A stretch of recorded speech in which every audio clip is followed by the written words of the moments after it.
Thank you, sister. So I'm here with some good news and two challenges. The good, well, wait for the good. The intro piece is we spend $3 trillion a year on healthcare.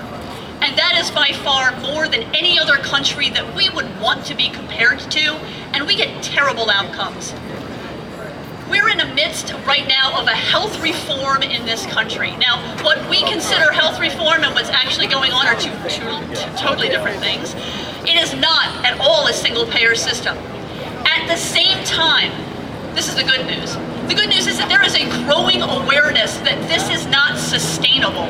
And there's also a growing awareness that housing is healthcare and support services are healthcare, and we cannot get where we need to go without fixing more systemic problems like housing and the lack of support services. And that's the good news. The good news is that it used to be just the radicals who were in public squares talking about housing as healthcare, and now you have chief executives of hospital systems. You have got the chief executives of health insurance systems, for-profit health insurance systems, who are saying we can't make a profit until we fix our housing system. And you have people in boardrooms across this country who are saying housing is healthcare, and what are we doing about it? That's the good news.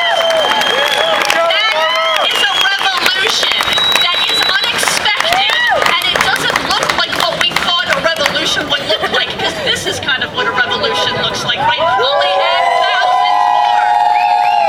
But nevertheless, people in suits are starting to get it, and I think that's an accomplishment, and that is due to the people in this audience here and across the country that are doing this work. We have been pushing this message and pushing the stories and pushing the data that we need to show that you cannot get healthy if you are living under the bridge or in the park or in the alleyway, and that shelters are not housing. And I am so tired of hearing that oh, we're going to add more shelter space and we fixed the problem. And we're starting to get, that ain't it. We need real housing, decent housing, quality housing, affordable housing, supportive housing. We need it all. And we're starting to get allies in this movement that we never would have expected. And this is exciting. So here's the challenge, two challenges. One challenge is we need to continue to change the narrative in this country to push that forward. So what's that look like? We need to change the narrative about who deserves help. You know, it's interesting to me, we talk a lot about Section 8 housing and the cuts at the federal level, and well, we're not, why those people can't work harder, and get a job, and that tired narrative. Curiously, we spend $65 billion a year on mortgage interest deduction for middle and higher class income folks. That's housing subsidy, by the way. We spend twice as much on mortgage interest deduction as we do on Section 8 and public housing together. That's wrong. Yeah. And we can't pretend like, oh, poor folks are the ones who are sucking off the system, because guess what? My housing is subsidized. Healthcare also subsidized. Half this country gets their health insurance from their employer.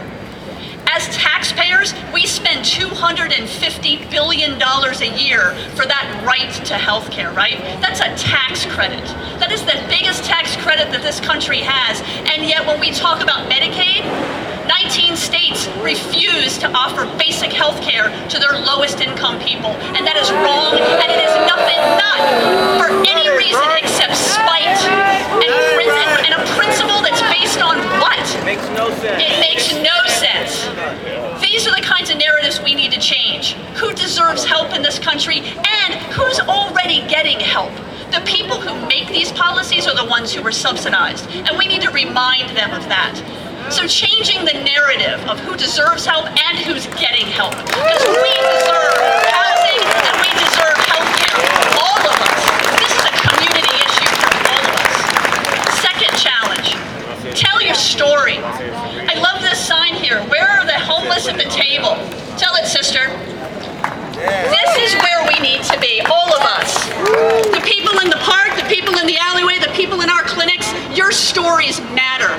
And what's interesting, again, this comes back to the good news. The chief executives in the boardrooms are starting to get it. They want to hear from you and they want your stories because they're trying to understand this. And that's an exciting opportunity to get in where the power structure is to where we rightfully belong. So again, there's good news going on out there, but we need to change the narrative and we need to tell our story. And so I want to challenge you, tell your story. Tell your story. Let me hear it. Tell your story.